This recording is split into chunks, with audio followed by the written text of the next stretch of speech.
Welcome back in the plenary session. It's still Sophie, do you want to take the floor or do you want me to finish the work? As you wish, no problem. And because we did this parallel session, I apologize for the mistakes at the beginning, but something occurred, this kind of complex meetings. And Eligio, do you want to make some wrap up of the things you... No, I think that if there are any questions, let's say that we have one question actually. We have somebody that, Hans-Peter, that was in our session that will ask you, because I suggested to ask you because you are from Puglia and you have a knowledge about the pomegranate also. If I may. Hans-Peter, the floor is yours, so you can ask directly. Thank you. Hello, Vincenzo. Hi, Hans-Peter. Been in contact already, and my question to the previous group was, does anybody have experience in growing melograno and using living mulch in this context? And it was then suggested that you should know because you are from Puglia. Yeah. Well, the connection can be nice. Yes, living mulch is something that, well, we have to discuss about the use of this kind of crop here in Puglia, which is not so recent. We have a historical one, but the real production started, let's say, industrial or productive ones, as you want to say, started a few years ago. To tell you the truth, not so much people are interested at the moment in living mulch, but we are trying to expertise the people and to understand which kind of strategy they want to know. Our cultivation normally here, especially the organic, are mainly linked to the market. So the first thing, as I probably told you in our speech private, were that which kind of use do you want to do with this kind of crop? This is the first basic question, because if there are for fresh consumption or whatever, or there are for industrial production of juices, for instance, the quality even of the cultivation can be quite different. So we are trying to experience about that. But at the moment, I don't have so many data for reply in a complete way to you. As I promised you in email, we have to meet each other physically here in Puglia and see which kind of plan we can scale or prepare for doing this in a good way. Anyway, as an entity that works mainly in Puglia, we are open for this kind of aspects. Yeah, but thank you very much. I remember, of course, that this was our agreement. Yep. I thought maybe out of the 77 participants in this meeting, maybe there is another rare species interested in pomegranate. But let's leave it at this, and I look forward to see you, Vincenzo, very soon. Thank you. Thank you to you. Eligio, do you want to make a summary of the things that have been... Okay. I think that we had a quite nice discussion, even though, not many people, but that's normal. But I would say looking at the different aspects that are related to the use of living mulches and cover crops, generally speaking, in orchards. So mainly, the outcome of the two presentations, if I can say it, so that everybody is aware of, it's that you need really to find a solution that is specific for the place where you want to apply this practice. Let's say, meaning depending on the as you were mentioning. So depending for the pomegranates, depending on the cropping system that the farmer has, depending on what are the objectives of the use in living mulches, whether only to compete with the weeds or to increase the soil fertility or to have an impact on the let's say on the pest occurrence, or to have eventually an additional income. So as we were showing growing as a living mulch wild strawberries or officinal plants. So all these aspects need to be considered. There are some, as usual, let's say, not all is positive and favorable, not to suggest to let's say propose when using the living mulches, because you can have also some drawbacks. For example, the problems with the voles, or there could be some problems related to water availability in the different periods of the season. So these also need to be considered, which are linked then with the general biodiversity of the orchard, with the soil conditions, I mean soil types and so on. So all together, I think. But at the end, I think that also during the discussion came out that it's a practice that actually is finding interest, and I think that what also the presence of of the people here today, it's also say suggesting or confirming, and it's something that probably has also some aspects that have not been fully addressed generally, let's say, when the studies are carried out. I mentioned about our study and the survey that we had in our project about the perceptions of the farmers and consumers and advisors of additional ecosystem services. Because normally we think about ecosystem services is, okay, can we reduce the use of pesticides? Can we reduce the use of fertilizers? Because there is this impact, even in organic farming. Also, that's not only related to conventional, but even in organic. And we don't think sometimes about the aesthetics, which is also one ecosystem service that is provided in this case. And this was shown in our survey in different countries that it is really something that is appraised by people. And then we were talking about this farm in the middle Italy, which is not an agritourism, but it is actually selling also the products directly to the customers, and customers do like to see the vineyard, for example, with the wild strawberries on the road, so with the colors and so on. So it's also an aspect that I think could be interesting when considering for the farmers whether or not to use and how to choose also the species that can be grown in that, depending again on what is their system that they are applying, whether they are also inviting the customers to, for example, pick your own, so that to have them there. It's an additional value, I would say. So this as a general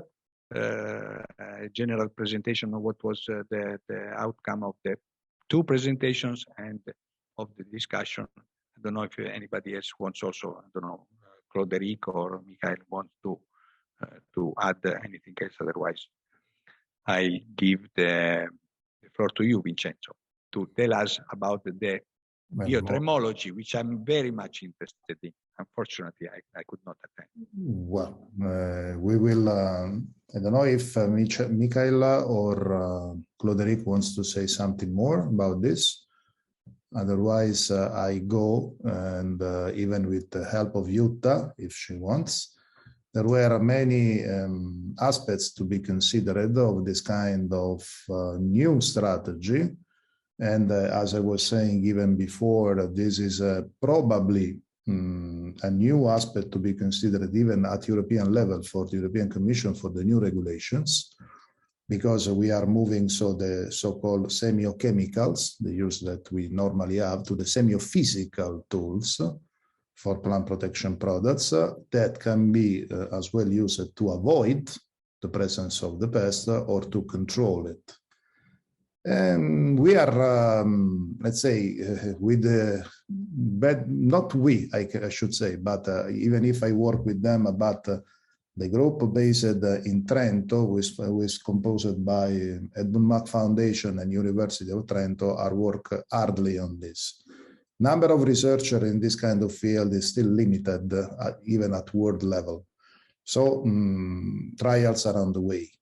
Many aspects are relevant for the most important pests that are still present in Europe and are such as Aliamorphalis, for instance, and they are affecting even a large number of crops. At the same time, probably the most large experiments were carried out since several years on vineyards and also called Flavescens doré on Scaphodeus titanus. Results probably just this year with the sort of trials of 2021, who was probably the so-called 0 year of testing at the field level, are on the way. Traps to be placed directly at field level are going to be done even this year, not in experimental way, but let's say in a strategy of control, the most important and dangerous pest for the crops. But this is not only, let's say, a list of good news. There are still some aspects who are still not well explored or well known about the behavior of the pest. Something is about probably the choice of the food, let's call food, in terms of feeding behavior of the pest. And there is even another part which is strictly linked with the sexual mating to be investigated. But Jutta, do you want to add something just for about, because probably I forgot to say something? No, I don't think you have. I wanted just to add that for me personally, this was very interesting because we always heard to talk about this, but we didn't know how to use and how we could, at which stage this was. And I want to say thank you. And I think some of us will start with some field trials, also with the traps for Haliomorpha, if possible. I think I see Claude Eric also smiling. And so I think this workshop was a very good example how BioFruitNet could act to distribute also, let's say, knowledge that is not already distributed in whole Europe.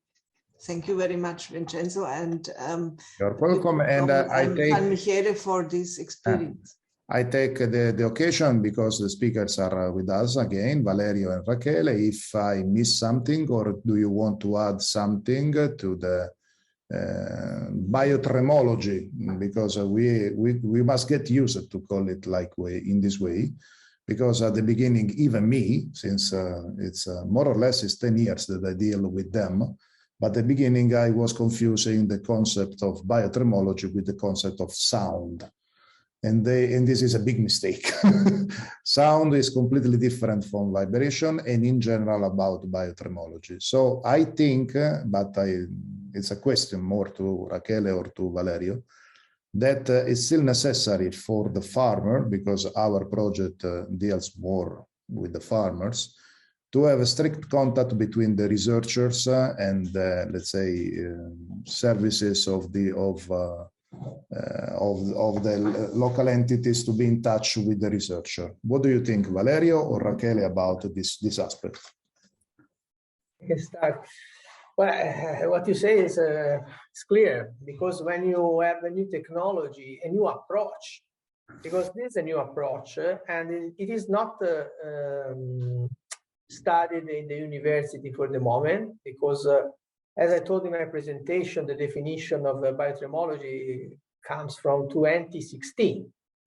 So you understand that now I or Rachele, we are invited to do many talks worldwide, and this discipline starts to be known, but yet, of course, especially in farmers, you can understand it's not clear to people that are in the scientific world or technicians or associations. But you can imagine also for farmers is something totally unknown. So it's very important that the communication and of course, since it's something new, the scientific approach must be studied and demonstrated in a rigorous way. That is not something like a magic spell or something, but there is a big background of the sciences behind. But after that, and this is the part of the scientists, after that, a support of the organizations that at different levels, from farmer organization, facilitators, government. So it's something that takes some years, and consider that the tremos for the vineyard or the vibrotrap, the shingles, are the first products ever of biotremology that go to the market. So we are at the beginning of something that maybe I can't predict what's going on in the next years, but I can imagine that other people interested, other scientists, other farmers. I know many other scientists are already working on it worldwide. We are a bit in advance. We have some priority because we started before the others, but then immediately after they came after us. So the idea is that it's something that will take some time, and it needs to take the right time. We have not to make it faster than the science. It must follow the science and accompanied by all the farmers and the people involved. Raquel, you wanted to add something? Yes, I wanted to remark what you basically were saying, that the fact that we didn't have a commercial product up to now, basically, made difficult to also put an effort in the extension and disseminative information to the growers, because when we were approaching growers, of course, they were asking us for a solution, for a product to apply, to use, and we didn't have it. So I think the fact that now, at least with the Shindo trap, we really have a commercial product that can be deployed in the field, this will also lead the way to a much bigger effort in extension activities and in the contacts with growers. And also this would allow to test and verify what has been asked during the session. So what is the feasibility, what is the actual, how it works, and if it works. It's a Trojan horse for us. Yes. Yeah. Well, I see Jutta as raised the hand. Go, Jutta. I put my hand up because I wanted to add something. We are working here very intensively on agrophotovoltaic. And I think this would be a combination that would be fascinating. What do you think about this? The question is to Raquel and Valerio or to all of us? Yeah. To all of us, all of you. I guess it's for everybody, this question. Yeah. I don't have personally a position about it. I would like, as usual, as an old school of agronomists, to go and see how it can perform. We have to think about what can be, especially for vibrations, sometimes of interaction, good or bad, that we can have in terms of this kind of tools, because unfortunately we don't know so much about the vibration themselves, how they perform in open field. We are testing something, but the combination of them could be or risky or not.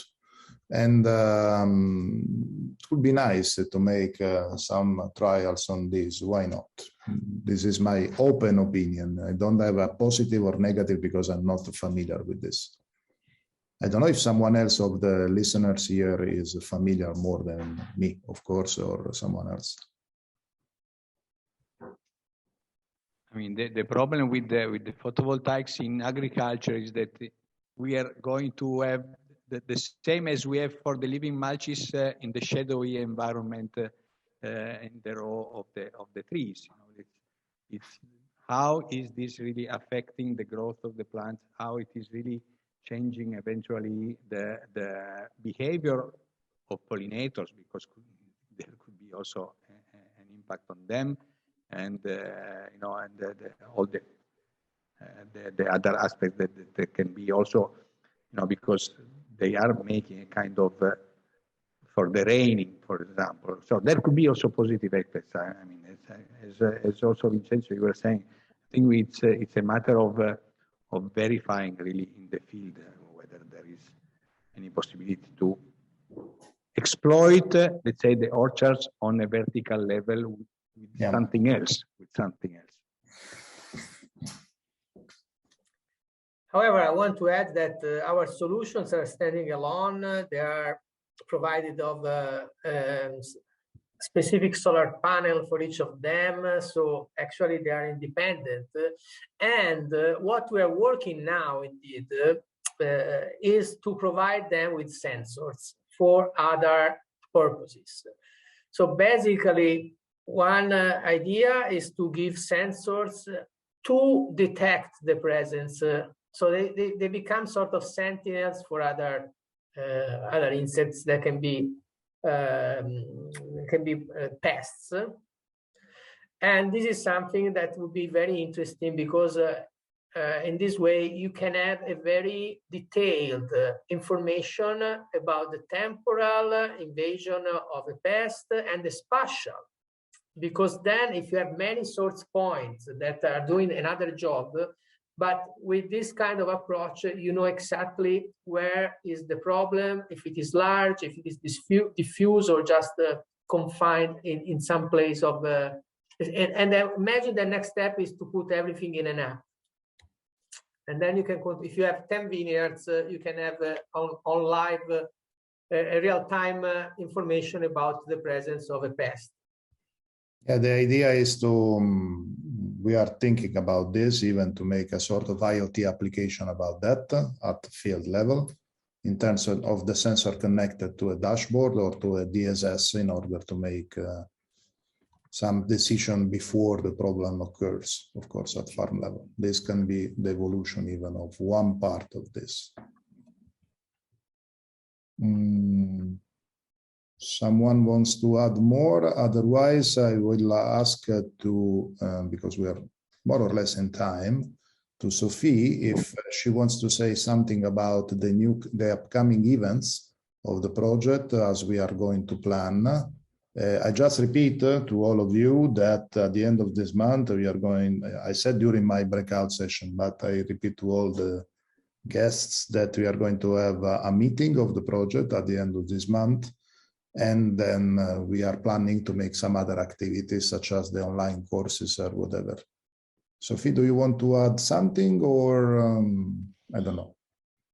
Yes, I wanted to add that you will ask to give us a feedback on the online seminar. An email will be sent to you in a few minutes. And stay tuned with what the project was published. We will publish a few praxis abstracts during the year.